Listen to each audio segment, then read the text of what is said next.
This is my Trek 2003 mountain bike.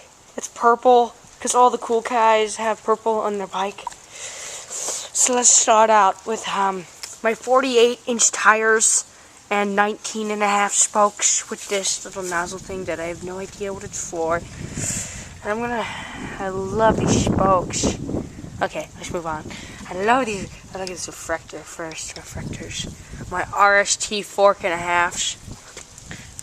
My Treco brakes in the front. I got these sick Trek brakes. They're pretty sexy and they feel amazing.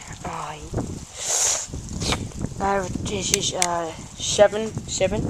I like it on 7. I have about 8 brake cables here, just in case one fails. And this side has, I like it on 1. Another brake, it's not really working. I have, Welgo pedals with reflectors on them, because you gotta be safe, kids. This is my kickstand, because every cool kid has a kickstand, you know what I mean?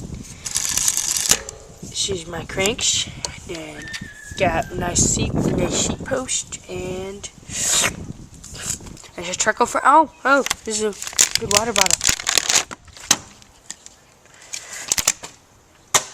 And yeah, that's Austin. Bye!